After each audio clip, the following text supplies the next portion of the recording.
vous êtes candidat, Jean Lassalle? Parce que si je ne l'avais pas été, je n'aurais pas su pour qui voter. Bon, ça, c'est une question que nombreux Français se posent aujourd'hui. Ils savent pas tous pour qui voter. Et pourtant, ils sont pas tous candidats. Bah, je leur apporte une réponse. Voilà. Vous allez les convaincre autrement, peut-être, non? Je sais pas. Vous allez voter pour vous, ça on a bien compris, mais est-ce que vous pourriez dire aux Français pourquoi est-ce qu'ils voteraient pour vous? Ah ben oui, bien sûr, oui. Vous voulez qu'on commence par quoi? Je sais pas, dites-moi d'abord qu'est-ce que vous portez, vous, comme priorité dans votre campagne, dans votre candidature? Il faut rassembler ce grand pays. Pays perclus de petites blessures qui se sont ajoutées les unes aux autres depuis des années, auxquelles on n'a prêté aucune attention. Et ça s'est un peu infecté. Et aujourd'hui, les blessures se sont infectées. Oui. Et vous voyez, ils ont du mal à comprendre que cette campagne soit pour eux. Une grande partie. Pour ça que j'étais obligé de prendre un autobus pour aller un peu comme le Tour de France. Vous avez sillonné la France. Exactement. Et ma foi, je leur ai expliqué que moi je voulais reconstruire un État. Parce qu'en France, c'est un symbole. Ça doit être un outil pour m'aider à élaborer une nouvelle politique. Non pas faire appel à des cabinets américains à 900 millions d'euros. Vous faites référence évidemment au cabinet de conseil. C'est vous qui le dites. Pour vous, non, c'est vous qui le dites, Jean Lassalle. Ça veut dire quoi? Ça veut dire que pour vous, ça c'est un des symboles de cette fin de campagne, ce recours au cabinet de conseil, ce qu'on appelle l'affaire McKinsey? Ensuite, je dois reconstruire le territoire. Alors attendez, je voudrais juste qu'on s'arrête un instant là-dessus, Jean Lassalle. Puisque vous faites référence à cela, est-ce que vous pouvez nous dire ce matin que vous vous engagez à ne jamais avoir recours à quelque cabinet privé que ce soit? Non, les cabinets sont nécessaires et utiles. J'en ai dirigé un pendant 35 ans. Je suis assez bien placé au savoir. Non. Dans l'étude hydraulique, électrique, j'ai fait même des lacs collinaires. Vous voyez, aujourd'hui, c'est dépassé. Et j'ai eu la chance de faire des travaux très importants. J'ai mis le goutte à goutte dans le Lot-et-Garonne à l'époque. Donc quand c'est utile, oui, et là vous estimez que ça ne l'était pas? Ah mais non, mais là c'était pas la même chose. Il s'agissait pas de conseiller un président de la République, de le faire élire, et puis ensuite de gérer le Covid, et ensuite tout le reste. C'était pas du tout la même chose. Mais je voulais finir, enfin, quand vous voudrez bien, je voulais dire qu'ensuite je voulais réorganiser le territoire. Il a été balayé par les deux derniers présidents, comme un fétu de paille. Et ceci n'a rien fait pour le redresser. Une châtaignée retrouvée par ses petits. J'ai besoin de retrouver à l'autre bout la commune. Parce que la commune, c'est à la fois la population et les immenses territoires. L'immense territoire. Entretenu du papier, musique, entretenu grâce au maire. Quand vous dites retrouver la commune, ça veut dire quoi? Ça veut dire que par exemple, vous déferez les communautés de communes, vous redonnerez plus de pouvoir aux maires? Oui, bien sûr, si je vais leur donner le pouvoir qu'ils avaient. Et le cumul, vous reviendrez sur cette loi du non-cumul? Oui, pour le député maire et le sénateur maire. Il faut qu'il puisse être à la fois maire et parlementaire? Oui, parce que sinon nous avons comment je devrais dire, une assemblée nationale où il y a tous les leaders qui se disputent avec leur numéro 2, parce que dans une équipe, il n'y a qu'un leader. C'est historique depuis Socrate déjà. C'est humain, quoi. C'est humain. Jean Lassalle, on va rentrer dans le détail de vos propositions. J'ai besoin que ça fonctionne. Oui, j'ai compris. Vous trouvez que ça ne fonctionne pas. La recherche, par exemple. Que ça ne fonctionne pas et qu'il faut que ça fonctionne. On va rentrer même dans le détail sur les questions de pouvoir d'achat, sur les questions de sécurité, sur les questions internationales. Également, on va revenir sur la Corse. Vous êtes le candidat qui a obtenu le plus grand nombre de parrainages corse. La situation, évidemment, aujourd'hui, je voudrais entendre ce que vous en feriez. Mais d'abord, sur la situation, je le disais, 9 jours avant le premier tour, le niveau des procurations n'a jamais été aussi bas. Est-ce que dans ce Tour de France que vous avez fait, vous avez ressenti un désamour, y compris de cette élection qui, normalement, l'élection présidentielle, est celle qui réconcilie les Français avec la politique? Oui, c'est depuis une semaine. Jusque-là, les Français ne disaient rien. Bon, comme ils ne sont pas désagréables avec moi depuis 6 ou 7 ans, ils s'étonnaient simplement que je ne sois invité nulle part. Mais ils ne disaient rien. Là, ils disent ouvertement qu'ils n'iront pas voter. Pas plus pour moi que pour les autres. Comment vous pourriez les convaincre? Ça, c'est une affaire difficile. Non. Jean Lassalle, vous dites notamment que vous voulez reconnaître le vote blanc. Oui. Alors aujourd'hui, il est quand même comptabilisé, c'est-à-dire que concrètement, les votes nuls ou les votes blancs sont notés dans les procès-verbaux des différents bureaux de vote, mais vous dites les reconnaître. Ça veut dire quoi? Concrètement, vous allez en faire quoi? S'il y a des bulletins blancs, vous faites quoi? Vous videz des sièges à l'Assemblée qui vont rester des sièges vides? À quoi ça va correspondre dans les faits? Il s'agit tout simplement de redonner la parole et le droit de choisir au peuple souverain. Nous sommes le premier à l'avoir fait. Et ensuite à respecter la Déclaration des droits de l'homme et du citoyen, qui est certainement un des plus beaux textes qui ait été écrit, mais dont nous sommes très loin.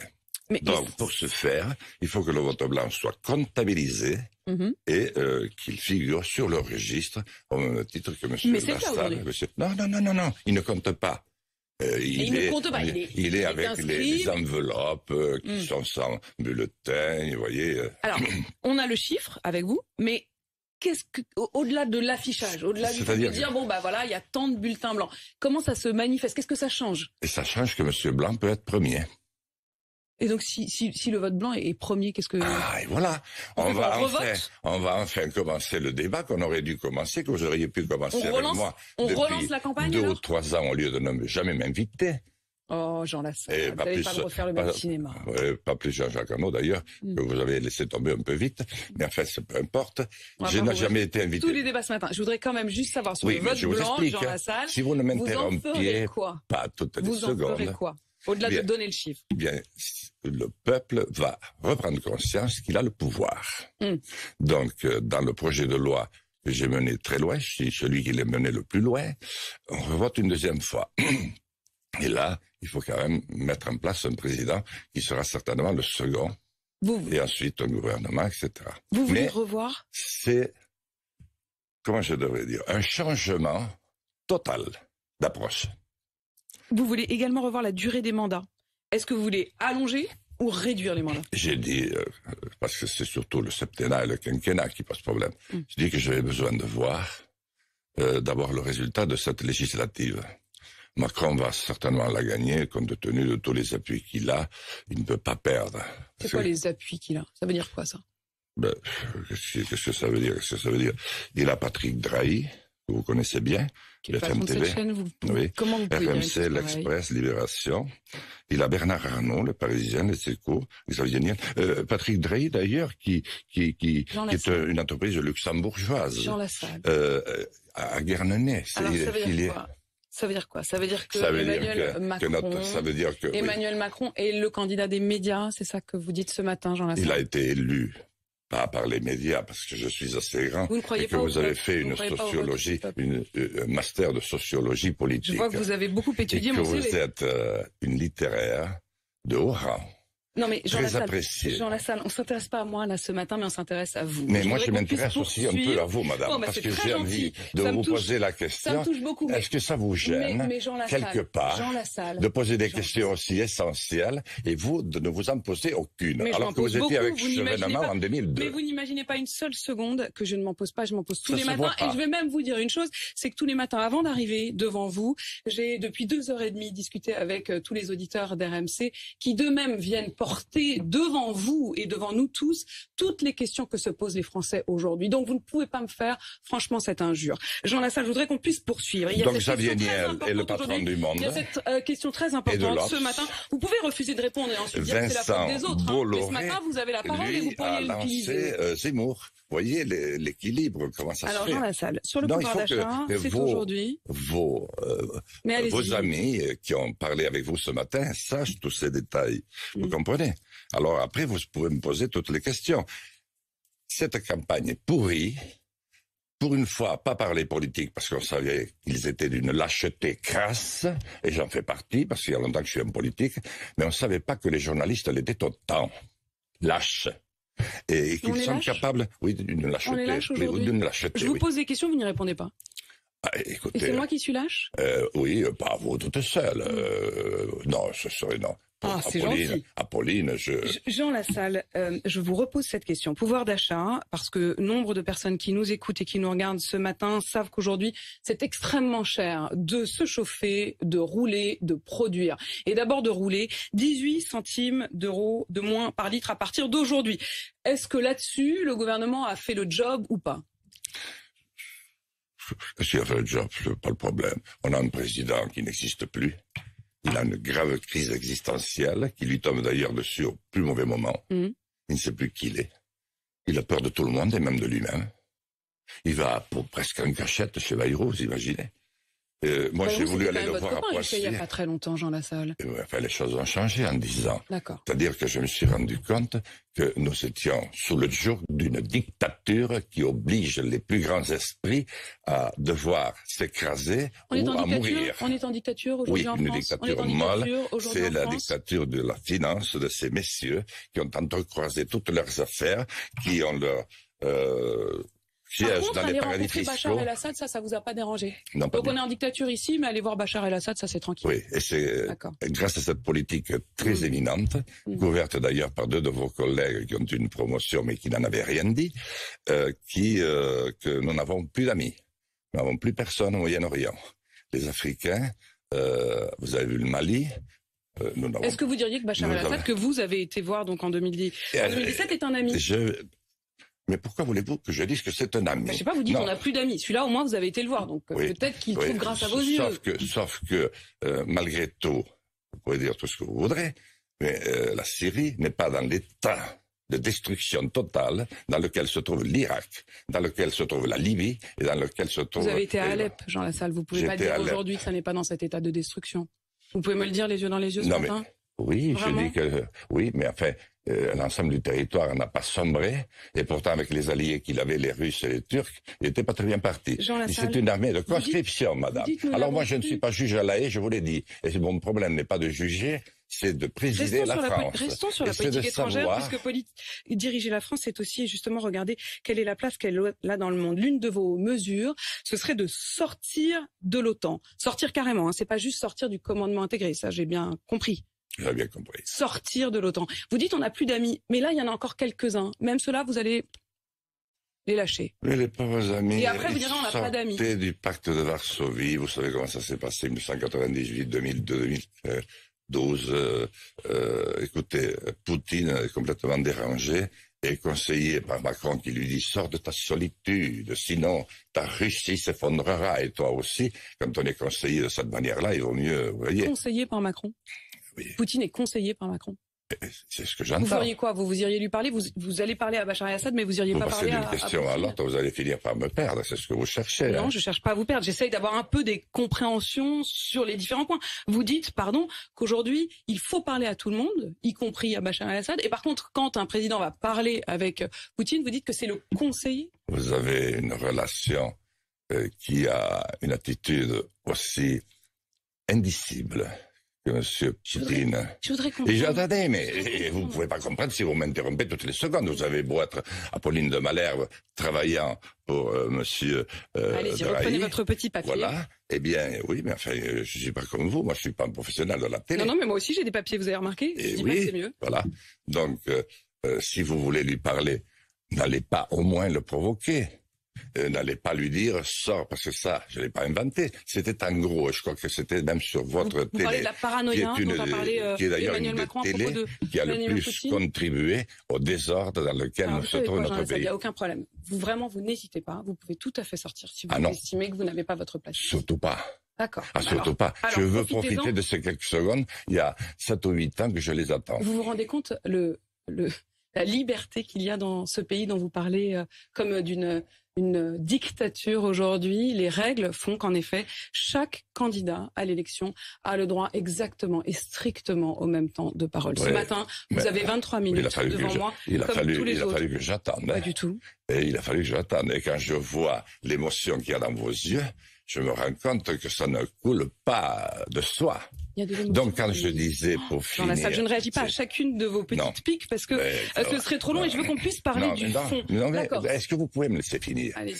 Quand vous avez quelqu'un qui ne va pas bien et que vous lui dites « Sors de ton inconscient, tu finiras très mal et ton pays finira réduit à néant. Vous pensez qu'il vaut mieux que ce type continue de parler? Ce type, c'est le président de la République actuelle. Il n'est nulle part. Il n'assume rien. Il envoie des mails. Et il devrait être en première ligne pour préparer justement la sortie de ce monde tourmenté, pour préparer le nouveau. Nous aurions pu parler de la recherche d'une nouvelle énergie. C'est plus qu'impératif au moment où nous allons célébrer la Coupe du Monde au Qatar, ce qui est un signe d'une grandeur inouïe, où vous y serez en première ligne avec tous les autres, puisqu'ils ont tous des intérêts là-bas.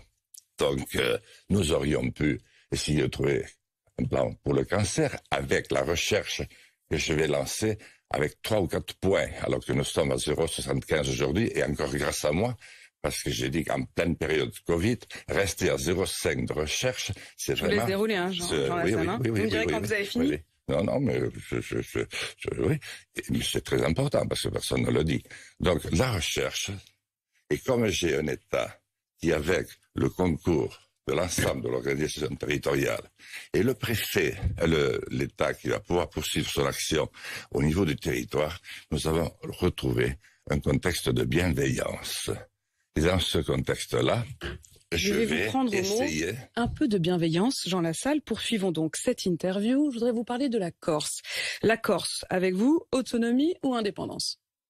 Non, ils ne demandent pas autant. C'est l'autonomie, et j'y étais. Et croyez-moi, je n'y ai pas trouvé beaucoup de candidats pour me faire de l'ombre.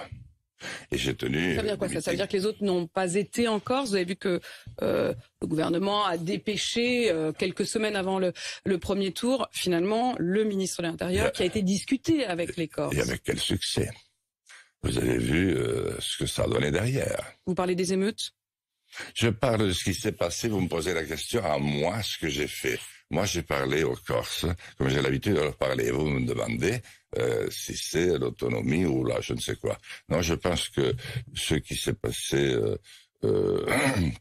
avec le Portugal, notamment, est un bon exemple. Vous parlez de la relation entre le Portugal et les îles des Açores, c'est-à-dire la relation entre la métropole et les îles? Oui, c'est-à-dire ça, c'est un modèle pour vous? C'est un peu plus loin, mais je pense que pour sortir du problème corse, et à terme, certainement, un jour du problème basque, je suis député des Basques, on va trouver des solutions qui n'existent pas encore. C'est-à-dire, il faut innover.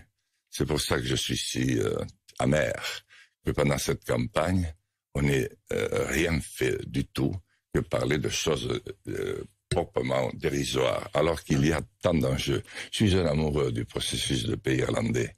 Ils ont commencé par approcher les prisonniers. Je les ai suivis de près, je les connaissais. Et ensuite, petit à petit, la relation s'est installée. On n'a rien fait de tel pour la Corse. Le fait de ne pas avoir rapproché... Le président y a été, même avec M. Chevènement, que vous avez soutenu en 2002, et il a... Je n'ai rien à cacher, Jean Lassalle. Il n'y a aucun problème. Allez-y. Franchement, j'ai aucun regret. Mais je n'aurais rien à cacher si je suis au second tour non plus. Croyez-moi, on s'occupera de moi. Jean Lassalle, Yvan Colonna, vous en avez parlé comme de ce berger courageux, ce berger qui a tant purgé. Oui, mais j'ai parlé aussi de la veuve Claude Erignac, pour qui j'avais toutes mes pensées. Et je l'ai fait devant des salles où tout le monde pouvait me répondre.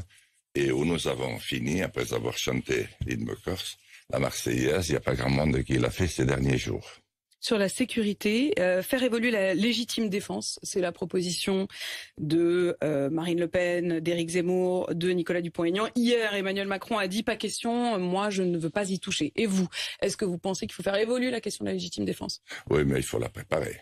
Parce que dans l'état actuel des choses, on ne savait plus si c'est un coup de sang. Parce que autrefois on s'engueulait, mais on se tuait pas. Aujourd'hui, il n'est pas rare, même dans mon territoire, hein, qui est quand même très rural, comme vous le savez, très profondément rural, qui ne connaît rien d'autre que la ruralité, bien que un homme reste un couteau au poitrail. Donc oui. Mais nous devons apprendre et dès l'école. Jusqu'où? Est-ce que ça veut dire que c'est la légitime défense d'abord plus pour les policiers, pour les forces de l'ordre, ou est-ce que c'est aussi pour tout un chacun face à un vol, un cambriolage, une violence? Est-ce que vous vous dites, à ce moment-là, si on sort un fusil et que l'autre n'est pas armé, On a quand même cette présomption de légitime défense. Est-ce que vous iriez jusque-là? C'est un état d'esprit qu'il faut acquérir. Si je suis président, je m'en occupe dès le premier jour. Il faut réapprendre à l'école. Et parmi les disciplines que j'apprendrai, il y aura notamment les disciplines des arts martiaux. Parce qu'il y a aussi un état d'esprit. C'est-à-dire, c'est apprendre à vous concentrer en un temps minimum pour avoir la bonne attitude et dissuader un adversaire. Alors si c'est 10 bonhommes qui vous assaillent en même temps, bon, c'est pas la peine. Mais la plupart du temps, c'est un seul qui vous gêne, qui vous ennuie. Et je vous assure que ça change toutes les données du problème. Ensuite, je crois qu'il faut former des médiateurs pour qu'ils réapprennent à ceux qui sont en difficulté, et nous les connaissons très bien. Moi, avec la gendarmerie, mon territoire, je savais très bien quand un tel ou un tel commençait. Il y a des signes avant-coureurs. Il faut retrouver l'homme qui retrouve l'homme. Il faut retrouver l'humanité, laisser tomber tout ce pognon et retrouver de nouveau la civilisation. Vous êtes extrêmement amer, et c'est vous qui avez utilisé ce mot. Est-ce que c'est pas la campagne? Non, j'ai dit amer. J'ai dit amer et très lucide. Et d'ailleurs, heureusement que je suis dans cette campagne pour dire un petit peu tout ça, pour que plus jamais ça, pour qu'il n'y ait plus jamais de campagne comme celle que nous venons de vivre. Elle a été tout simplement dégueulasse. Nous avons une fois menti comme des arracheurs de dents aux Français. Nous n'avons rien dit de ce qui s'était passé. Oui, non, oui. Non, vous? Non. Mais moi, j'ai contribué parce que j'ai pas pu me faire entendre. Donc, sauf depuis 15 jours. Mais si j'avais été à la hauteur, je me serais fait entendre. Si j'avais eu le talent que vous avez, par exemple, je me serais fait entendre. Je n'y suis pas arrivé. Donc, oui, j'ai failli. Et nous allons être sanctionnés. J'espère que ça ne se reproduira pas. Jean Lassalle, parce que ces questions que vous me posez, on aurait pu les aborder.